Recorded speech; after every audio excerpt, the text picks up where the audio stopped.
Brought to you by New Jersey Sharing Network.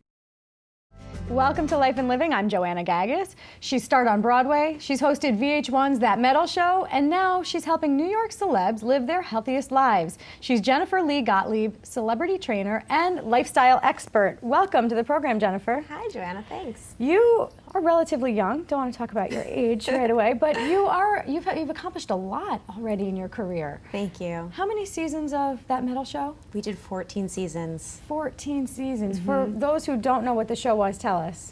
It's a hard rock and heavy metal talk show.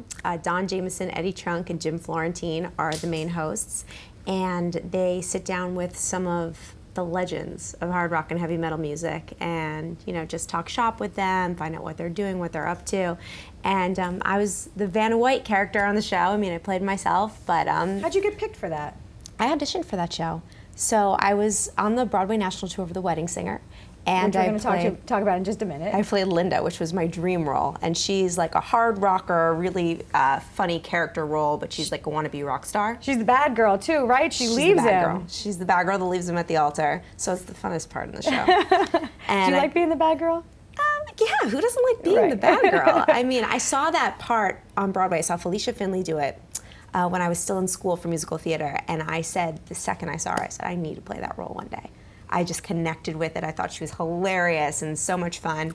And I auditioned my tail off after school, and it was a dream to get that role. I did it for a year. And then when I came back, a casting director contacted me, and they're like, they need a sexy rock and roll chick. I'm like, I just did that for a year. I'm good. I'm going to get in there, and I'm going to get that part. So I auditioned, and the planets aligned, and I got it, and the rest is history. Was there always a kind of a music element to your acting? I've been singing and dancing since I was a kid. I grew up singing Michael Jackson with my dad in my living room when I was like 3, and always doing theater. I studied musical theater in school. But rock and roll didn't really come into my life until I did Wedding Singer. Right. And when I was preparing for the role, I was listening to a lot of Lita Ford. This is a great story, actually, because I didn't know who she was until I started doing the show. And I loved her. I was like, I'm so into this chick. She's so badass. Excuse me. And then I go and I do That Metal Show, and one of our first guests is Lita. And I'm like, you don't understand. It was just very interesting how that... Coming full circle for you in a really big way. Full circle. So then you go to fitness. Why fitness? Where did that start for you?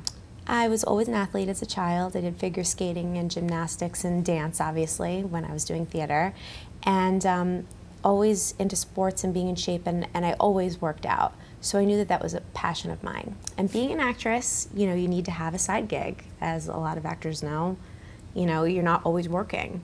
Our show is, we don't know what's happening, so you need to have another job. Shows get canceled, right? Things happen. It's up and down. You never really know. There's not a lot of job security, so you need to have something else that you can do. And I wanted to do something that I was passionate about. And I love, love, love fitness. I modeled a lot, so I learned a lot about nutrition. About the body. About the body, how to, change the body through fitness. So how do you make a name for yourself in that industry? One kind of knows how to make a name for themselves as an actor, right? It's not hard. I mean, it's not easy, it's hard. But how do you make a name for yourself in the fitness industry? How do you get these big name clients to buy into you and what you're offering them? For me, it's really been a lot of word of mouth and working my way up. I started working at a gym on the Upper West Side of Manhattan, a very fancy gym, and I built a big client base there. And then I decided I'm gonna go out on my own, and I'm gonna try to do this on my own. And I had a lot of really awesome results with some clients, big weight loss results. And they told their friends, who told their friends, who told their friends, and with word of mouth and social media is a really, really great way to get out there. Social media now is interesting because it allows you to reach a much larger audience, right? And for our audience here watching today, what would you say are some of the simple tips that we can do to exercise more and to make our food a little bit healthier? To exercise a little bit more, it depends on what level you're at. If you're someone that is sitting all day and you're not used to working out and you've never done it in your life, I encourage you to just get up off your butt and go do something. Go for a walk, something, anything.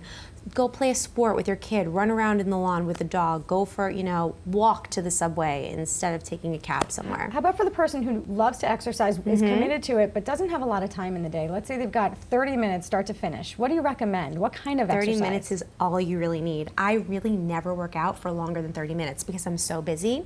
So I always say that intensity is much more important than time. Circuit training? Circuit training is great. You can get your cardio and your weight training in all in once if you train in high intensity intervals. It's called HIIT training.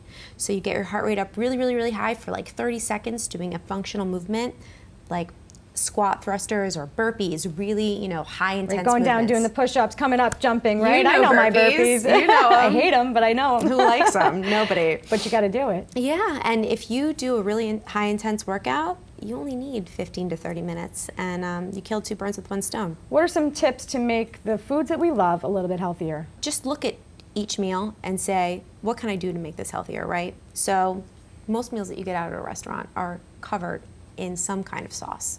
If you get the fish dish or the chicken dish or a salad, it's covered in that sauce. And usually that sauce or that dressing is, Loaded with butter, right? loaded with butter, loaded with sugar. Right.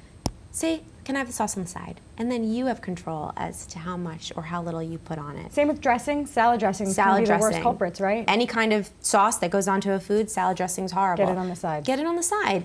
Use balsamic and some lemon and some pepper instead of the dressing if you can. Go above and beyond. So you're a girl on the go. You understand probably better than anybody that sometimes you do have to eat on the run, as much as you love to plan your meals. What happens when you're in an airport or you're in a hotel and the food offerings there are not so good? Yeah. What do? I'm an expert at eating on the go because I've had to become one. Airports are super tough, but there is always a salad. So get creative. I like to carry around a lot of things with me in my bag, just in case. I carry around those great little packets of tuna fish. I carry around, some bars and some nuts, and if I'm really prepared, maybe a little bit of Veggie Sticks or something. And at an airport. And when we talk about Veggie Sticks, we don't mean the ones that come in a plastic bag and are air puffed and look really like a French fry. No, not those, right? Fresh crudité. Definitely not those. Those are chopped not. carrots, chopped celery. That's what we're talking about here. We only want to eat foods that come from the earth, clean Yes. foods, nothing processed. Right. And if you can find a salad at the airport, a lot of the times it'll have a lot of stuff that we don't necessarily want on it. So you can edit it. I encourage you, edit. Take off the cheese, take off the dressing, take off the candied nuts, and I'll take my little packet of tuna and I'll put it on my salad. I'll get a crudité from the stand at the airport too and put some extra veggies on there, and you've created something great. Are there times that we can splurge? Of course. We need to have balance and moderation in life. A lot of people talk about the 80-20 rule. I love the 80-20 rule because there's so many great and wonderful foods that you need to be able to taste, need to be able to have fun. 80% of the time you should be eating healthy foods, right? Yes. 20% of the time you can give yourself a break. Maybe have a slice of pizza, Definitely. a little ice cream. For sure. I like to have one cheat meal a week. Yes. And so then you look forward to that meal, you go out with your friends, you have a great time, Right. and you taste and you indulge and you eat what you want to eat. And the rest of the Alcohol? week you're clean. Does alcohol Alcohol kill a happens on your, diet? yeah, it can. Alcohol is really high in sugar, and alcohol dehydrates us and in fact makes us hungrier. You ever notice when you're hungover, you're hungrier the next day? Absolutely. Or when you're drunk, you tend to eat a lot more calories. If you're trying to lose weight, I would steer clear of alcohol, but every once in a while, one drink isn't going to kill you. 80-20. 80-20. 80-20. Jennifer Leah Gottlieb, celebrity trainer and lifestyle expert. Thank you so much for sharing your tips with us. Thank you so much, Joanna. Hi, I'm Peter Rooney. In 2006, I lost my father to renal disease. He was on the waiting list for a new kidney, but did not receive one in time. Unfortunately, so many like my father have lost their lives while waiting for a life-saving organ. At New Jersey Sharing Network, we're committed to saving and enhancing people's lives through organ and tissue donation and by informing people about this important decision. Because you can make a difference and save a life. Also brought to you by ShopRite Supermarkets, NJM Insurance Group, and by the Give Something Back Foundation,